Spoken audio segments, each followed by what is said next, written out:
Well, here we are in session number 86 of Mark.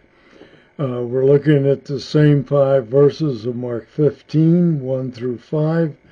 We're looking back into Luke chapter 23 and John 18. The title, More of Pilate. We just last time were looking at the setup for how the Roman trial was going to proceed. Got a couple things out of the way while Pilate talked to the Jews and argued with them and so forth. But this time we're going to begin a look at the trial itself, a trial of Jesus which took place in 3 interviews or sections, first with Pilate, then with Herod, and finally back with Pilate for the decision. We saw Pilate require Jews to come up with a real case requiring a death penalty upon conviction, and that had to be a case acceptable in the Roman courts, not Jewish courts. Blasphemy wasn't going to get it done. The Jews needed Pilate to intervene if Jesus was to be taken out of the way, if they solved the Jews' Jesus problem, if that was the case. But they had to make their case. So now we're ready to watch Pilate manage the Roman trial of Jesus after challenging the Jews to fish or cut bait. The chief priests gave the Romans 3 reasons, all false. 2 of them at least were false. 1 was deceptive. And in order to continue the trial, they gave Pilate these reasons: sedition, a lie; forbidding the payment of taxes to Caesar, which would mean failing to acknowledge Caesar's sovereignty and right to tax, also a lie. Jesus claimed to being a king. That was the third one. It was true, but it's used here to deceive Pilate into thinking that Jesus was challenging Caesar and intending to lead an insurrection, which was not true. So the charge was okay. Jesus claimed to be the Messiah, the King. We looked at the starting portion of Pilate's work as he began by pressing the Jews for charges on which he was to indict Jesus, and he got those 3. So, after some dialogue with the Jewish leadership, which consisted of the chief priests primarily, Pilate returned inside the praetorium. Remember, he had originally started inside, went out to meet the Jews who would not go inside for fear of being made unclean and not being able to celebrate or eat the Seder meal. So then Pilate, after talking with the chief priests, returned back inside the praetorium, and he viewed Jesus privately. And we see that beginning in John 18, verse 33. So Pilate went back into the governor's residence, what we've been calling the praetorium. He summoned Jesus, and he asked him, "Are you the King of the Jews?"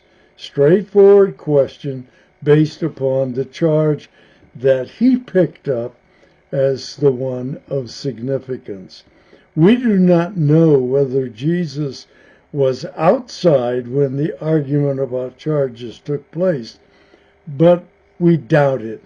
It looks as though Pilate kept Jesus and the Jews separate for the most part, if not for the entire trial. It seems more likely that Pilate kept Jesus and the Jews, again, separated for the most part. So let's go on with that then. But this raises the question of whether Pilate may have been even questioned Jesus a bit before originally confronting the Jews outside. Excuse me. But Pilate's first question to Jesus, we were given regarding Jesus' claim to be the Messiah, the King, which we just read. So, Jesus responded positively, sorta. But Jesus wasn't buying Pilate's show of concern for the truth. Pilate wanted to know certain things as to being true or false before he could make a decision. Let's go to Matthew chapter 27, the last half of verse 11. This is Jesus responding to Pilate's question, "Are you the king of the Jews?" Jesus said, "You say so." He doesn't say yes, but he doesn't say no either. He says, well, you've said it. Most scholars take Jesus' response as essentially a yes without saying so, but others take it as declaring, "Those are your words, not mine," or "That's what you say."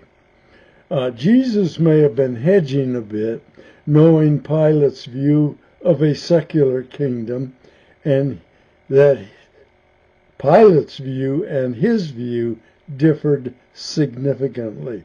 Pilate thought of kingdoms in terms of political and military power. Jesus did not. It was a spiritual kingdom. John gives us a bit of additional exchange, in 1834. And goes something like this. Jesus replied, "Are you saying this on your own initiative?" And you can say, "Are you saying this on your own, Pilate? Or have others told you about me?" This sounds a little bit strange. I don't know, the first times that I saw it, I went, what the world's that got to do with anything? But it's not as strange or impudent as it might seem. He was asking Pilate, "Are you asking from a Roman perspective of insurrection, open revolt, or a Jewish religious perspective?" And he was at the same time, I think, asking, "Do you have witnesses, or is this your own opinion?" So he was asking for an update on the state of Pilate's understanding, I believe. Jesus seemed to be putting the ball back in Pilate's court by offering nothing that would constitute testimony, but asking a question of Pilate. Jesus wasn't any coward, ignorant peasant. He knew what he was doing here. Pilate answered in an insensitive manner. There's 3 more syllables. Reminding Jesus that it was his own people, the Jews, who brought the charges. Pilate didn't bring the charges. Let's go to John 18, verse 35. Pilate answered Jesus, "I'm not a Jew, am I?" A little bit of sarcasm, a little bit of put down. "Your own people and your chief priests handed you over to me." He said, "I didn't go get you. What have you done?" The hostility between Jew and Roman was so strong that the Sanhedrin would normally never turn a Jew over to the hated Pilate, no matter what the charge was. But of course, this wasn't a normal matter. Pilate was asking whether Jesus knew why they turned him over to Roman authority. As we'll see pretty soon, Pilate already had some idea of the Jews' motives. Jesus, however, explained, inviting Pilate to understand and accept the truth. And as a consequence, Pilate's going to give his first pithy response. John 18, verse 36. Jesus replied, "My kingdom is not from this world. If my kingdom were from this world, my servants would be fighting to keep me from being handed over to the Jewish authorities." No, he didn't say they would fight to keep him from being handed over to the Romans. It was the Jews who were instigating all of this. And Jesus continued, "But as it is, my kingdom is not from here." So now, what does Pilate know? He knows that Jesus, as a claim to kingship, is not a threat to Caesar or to the Roman government. Jesus ignored Pilate's question. "I'm not a Jew, am I?" But he clarified the kingship charge by telling Pilate he was a king, but not a challenge to Roman rule. He wasn't a king of the earthly type. An earthly-based kingdom was not Jesus' kind of kingdom. Pilate drew a conclusion at that moment, and we see that in John 18:37. Then Pilate said, "So, you are a king." Jesus replied, "You said that I'm a king. You say it. For this reason I was born." Now he's actually affirming the yes type of response.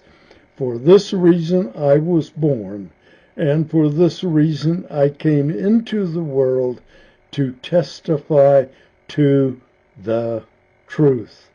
Everyone who belongs to the truth listens to my voice." But interestingly, as with Caiaphas, Jesus agreed with Pilate's conclusion, sort of.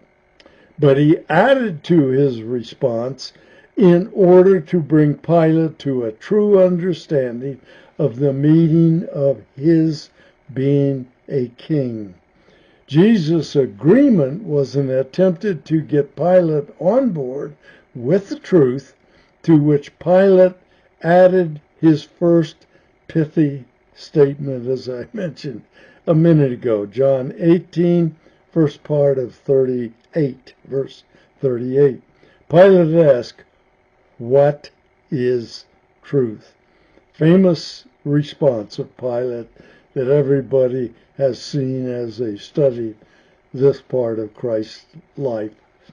Pilate's words proved that he did not recognize Jesus' voice and was not among the elect of God. Otherwise, he would have agreed with Jesus, but he did not. He just simply made the smart remark, "What is truth?"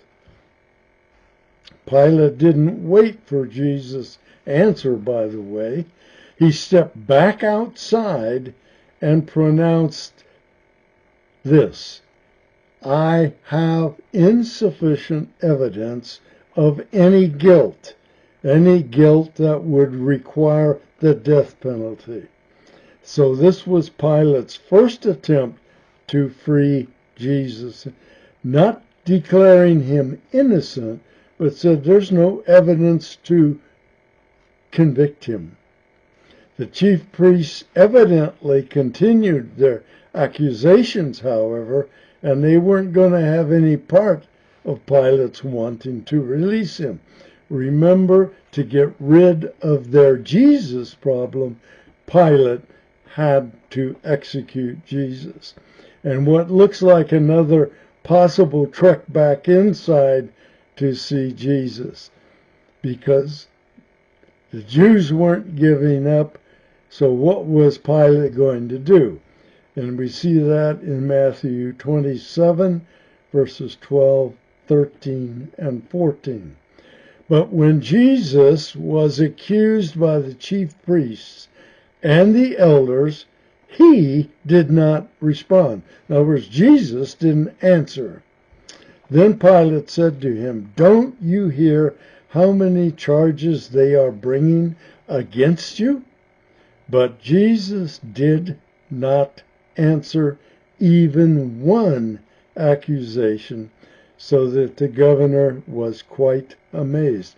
The defendant in a Roman trial was expected to testify. In a Jewish trial, the conviction was supposed to be based 100% on witness testimony, not the testimony of the one on trial.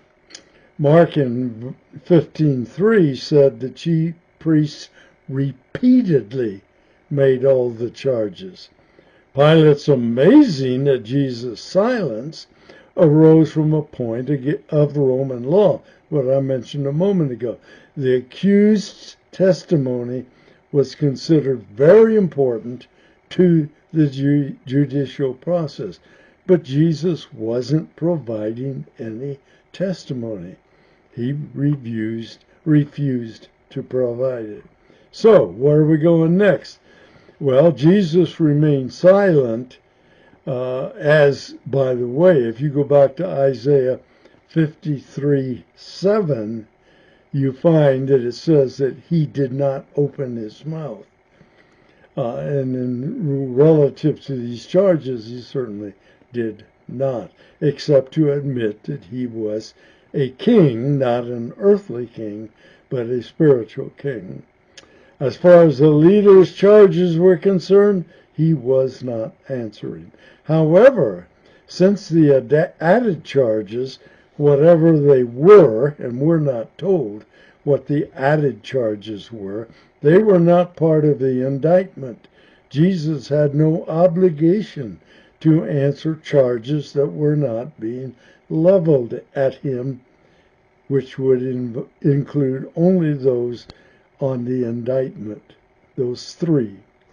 He did not dignify their charges, the chief priests' charges, by responding, but by his silence, however, he is admitting his willingness to die according to the outcome of the trial. He wasn't challenging anything that was to be decided. Pilate knew, however, that Jesus was innocent. After Pilate finished this particular interview we're talking about, he returned outside again and rendered his second finding to the Jews outside. We see that in Luke 23:4. Then Pilate said to the chief priests and the crowds, "I find no basis for an accusation against this man." He's not saying he's innocent, but he said, "I can't find any reason to call him guilty either." Apparently, Pilate understood Jesus' claim to kingship to be of such a nature as to pose no threat to Rome. We don't want to forget that. Pilate understood that Jesus was not a threat to Rome for all the good it's going to do eventually. If Pilate had just declared Jesus innocent of all charges, Roman law would have prohibited him from executing Jesus. One could argue Pilate had not declared Jesus innocent, but he simply finds no evidence to find him guilty. The trial should have ended then and there, and Jesus released. But the Jews, the chief priests, were stirred up again, and they persisted in pressing their charges and their wishes. Luke 23:5. But they, the chief priests, persisted in saying, "He incites the people by teaching throughout all Judea. It started in Galilee and then ended up here." What are they saying? This guy's not a small dude. He's not a small concern. He's spreading this all over the place. But Pilate only heard one part of this. The story continued with additional charges that they're making now. He's stirring up people. Maybe this is referring back to their first charge of subversion of Israel and Israel's loyalty to Rome. This may be what the Jews had in mind. But these additional charges, Pilate learned something. He learned that Jesus was from Galilee, not Judea. What does that mean? Jesus was not a local hick who only had a small following, but he learned something else too. He was soon to start looking if he's vacillating back and forth between charging Jesus and not charging Jesus, believing that this new information about what? About Galilee might get the Jews and the decision off his back. How would Jesus be from Galilee get Pilate off his back? Well, Mark's brief take on this Pilate's portion of the Roman trials to this point is going to give us a quick summary. But I can tell you right now what the basis for Pilate's thinking is.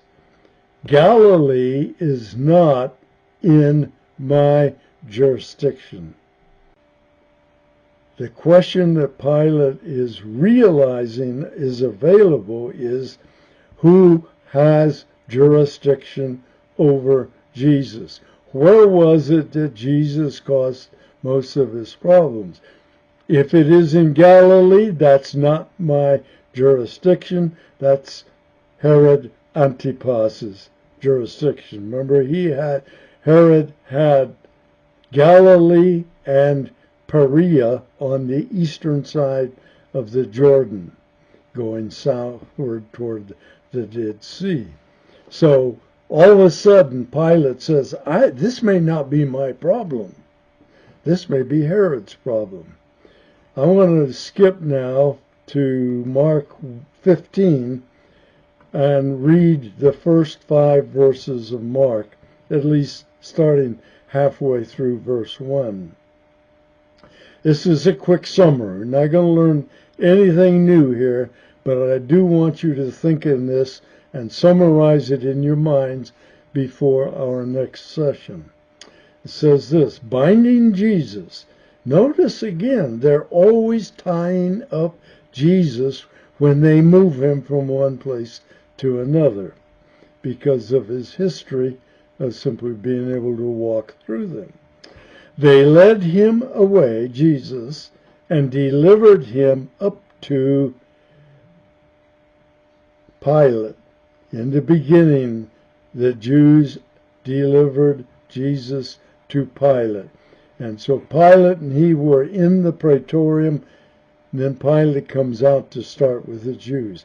And Pilate questioned him. Mark jumps to the beginning of the actual interrogation of Jesus for the trial. Are you the king of the Jews? And answering, Jesus said to Pilate, it is as you say. That's the gist of what Jesus said before he got through the whole spiel. Verse 3, and the chief priests began to accuse him harshly. They started adding charges. And Pilate was questioning Jesus again, saying, do you make no answer?